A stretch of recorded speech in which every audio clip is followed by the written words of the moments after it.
Okay, eighth grade, we're going to continue on with our gamma radiation that we were talking about yesterday. And so we kind of ended off discussing how gamma decay is going to occur in an atom that's either in an excited state or undergoing other types of decay, like alpha and beta decay.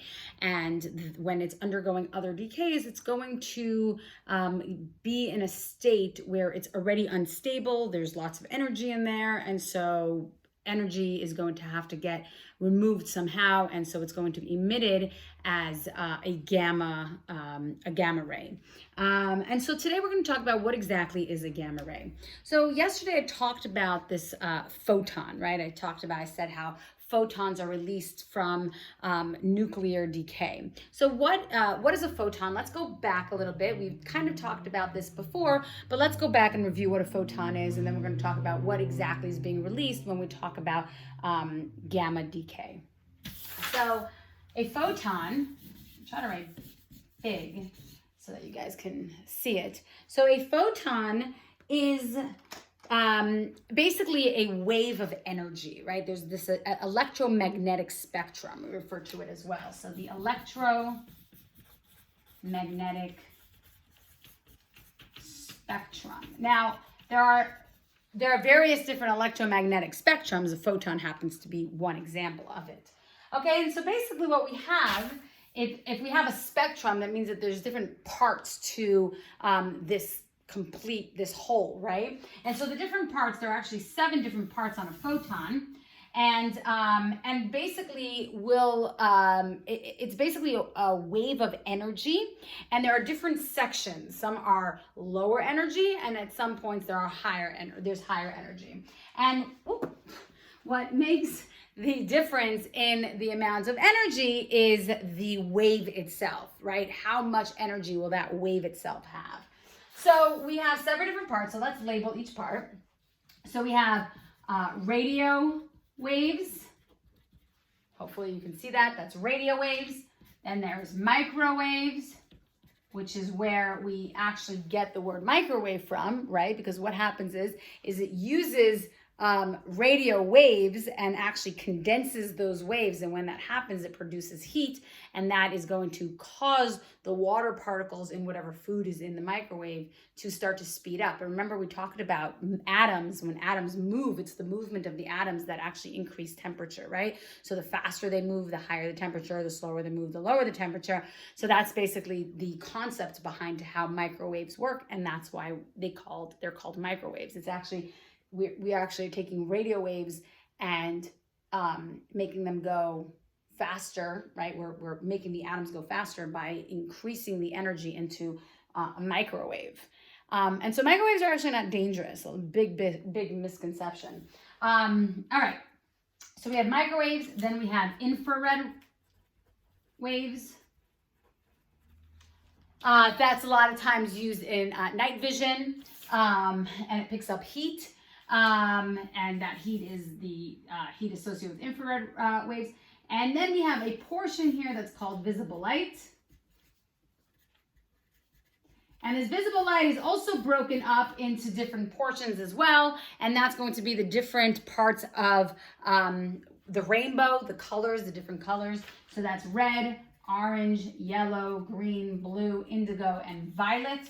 Those are the different colors of the rainbow, and those are and we're going to talk about the differences and why there are differences, right? What would make this a radio wave versus this a red light wave, right? After visible light, we have ultraviolet, UV rays, and we know that that's the type of light that can actually be dangerous. Then we have X-rays that we could use in for medical purposes, which you're aware of. And then there's gamma. By the way, when we're talking about Henry Becquerel, we were talking about this concept, these X-rays, and we're going to talk about that when we discuss the breakdown of the nucleus. So we have these different parts of our photon electromagnetic spectrum. And so what makes one part different than the other part? And that has to do with the wavelength and frequency of the wave itself. So when we talk about a wavelength, so if I have a wave, let's say I were to draw a wave, right? So I have these different parts of the wave. I have the part that's going to go up and the part that's going to go down, right? So it's going up and then down here. So it goes up, comes down, goes down, and then comes up, right? So we have this cycle, right? So it's gonna continuously cycle, right, through whatever medium it's going through.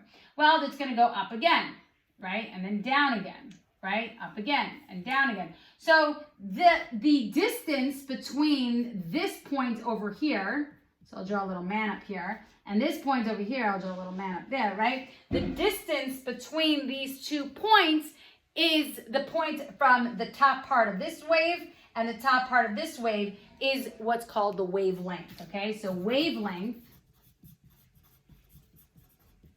is the distance between the top, between the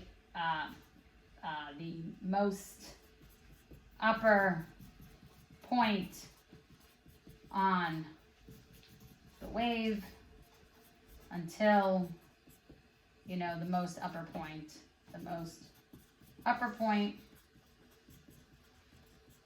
the second wave, on the next wave. I doubt you can even read this, but I'll just say it again.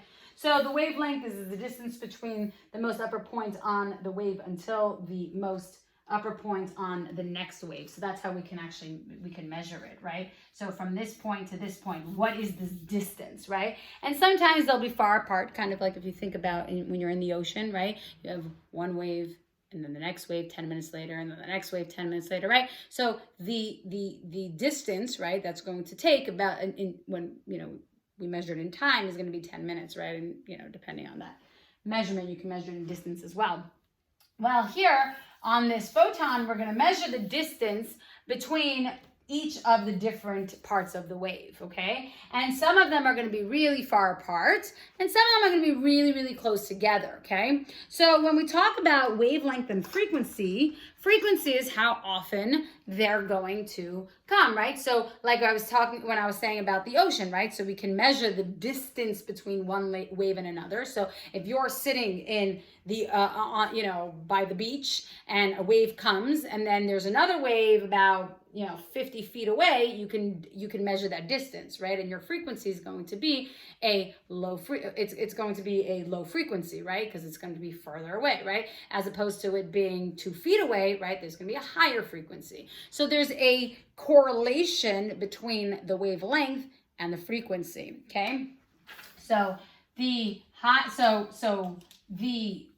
closer, right, the wavelengths are, so the closer the distance, the higher the frequency. And that makes sense, right? Because the closer they are to each other, the more, right, the faster that you will experience the next wave, okay? So if, let's say, you're experiencing this wave,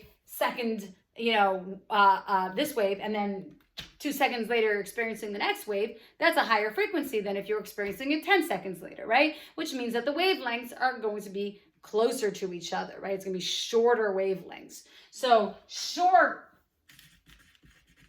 wavelength, okay, I spelled that wrong, equals high frequency. Okay, long wavelength equals low frequency. Okay, so short wavelength equals high frequency, long wavelength equals low frequency, and that makes sense, right? So just to kind of repeat it one more time, if you were sitting on the beach and you had a wave that hit you, and then there was another wave 50 feet away, right? It would take longer for that 50-foot, that wave that was 50 feet away to hit you than if it was 5 feet away, right? If it was 5 feet away, which is a shorter wavelength, the frequency is going to be higher. So short wavelength, higher frequency. long wavelength, lower frequency, okay? So meaning that if I were to, let's say, compare the 50 feet away versus 100 feet away, right? And hopefully you understand that concept, but if you don't, then just mention it to me in the Zoom and I can try to think of another analogy. So how does this all kind of come together with our photon? So basically, when we talk about radio waves, we're going to have a difference in our wavelength and frequencies than if we were talking about gamma rays, right? So when you're on this side of the spectrum, this is going to be long wavelengths. So if we have a low wavelength, then this is a low frequency. Okay, low wavelength, low frequency. On this side of the spectrum, this is going to be short wavelength. I'm just going to do WL for wavelength, high frequency.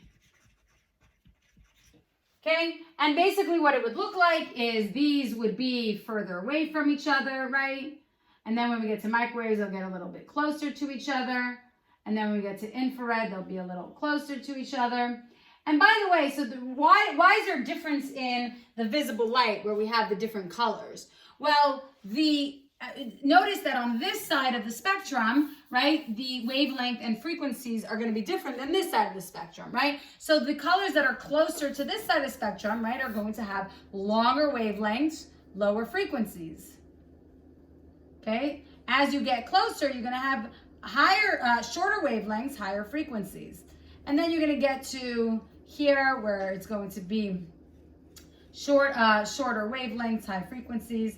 And then here where you're going to really have shorter wavelengths, high frequencies. And here where they are really close to each other, okay? So notice how these are going to be further apart from each other. They're getting closer. I mean, my drawing is not perfect, but they're going to get closer.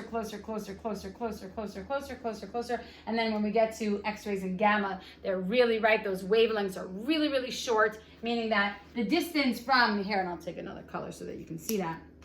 When we talk about short wavelength, right, the distance from here to here is going to be long. The distance from here to here is going to be really short. The frequency here is going to be low. It's not happening too often, right? The frequency here is going to be high. It's coming really quickly. Okay, so that's going to be the difference between the two over here. So this is what we call a photon wave, right, or particle. And we're familiar with them because we've talked about that before, right? We've talked about it in photosynthesis and other things, I think, as well. But how does this work when it comes to our nuclear decay? So we were talking about how in nuclear decay, it's the gamma, right? The gamma is going to release this energy. Now, when we are sitting at the beach and the waves are hitting us, right, we feel some energy, right? There's a force that's going to be transferred, right? That energy from the water is going to be transferred to our body, and it may cause us to move a little bit, right? If it's a low wave, right, we may just do a little jump back, right? But if it's a high wave, right, it might knock us over, right? Depending on how strong, how much energy that wave has. Now, the same thing can be in this case as well. If it's low, we can actually utilize this. We utilize the radio wave specifically, right, with communication. Here we have visible light to actually see things, right? Because lots of these parts of this wave is actually extremely usable. But when we get to X-rays and gamma, X-rays we can use in hospital settings, but gamma rays are extremely dangerous, and we're going to talk about in a second why they are extremely dangerous. But when we talk about gamma decay, what's actually being released from the nucleus? Well, we have this entire spectrum, but it's actually not the entire spectrum that's going to be released. And that's why, if you think about it, it's called gamma decay, because if you notice, it's this part of the this spectrum that's actually called gamma, right? It's gamma over here. Well, it's actually going to be this part of the spectrum that is going to be released in gamma decay. Okay, it's gonna be this portion. And by the way, if you notice, I actually included a little bit of the X-rays in there as well. The X-rays, and we know this because Henry Becquerel was able to identify that there were actually X-rays in there in this material, in the uranium that he was working with, right? And so when we talk about the release of gamma, there's also going to be a little bit of those X-rays that are going to be, that kind of overlaps with the gamma rays. But it's the gamma that's actually being released when the nucleus is going to undergo gamma decay, and that's the energy that's actually being sent out, right? It's not going to be the entire photon spectrum. It's going to be this gamma portion. It's going to be this portion over here, which is incredibly, extremely dangerous. Tomorrow, we're already at 15 minutes, so tomorrow we're going to talk a little bit about the differences between alpha, beta, and gamma particles, and how that, to what extent it penetrates different material, and also how it's used in medical settings. So that's where we're going to be tomorrow. What I'd like you to do is, if you can, kind of look over some of the equations that we were working on with alpha and beta and gamma. The equations, I'm going to actually also put some into your assignment so that you can start practicing some of that and kind of getting used to seeing what an alpha, beta, or a gamma equation looks like. But other than that, I will see you later on.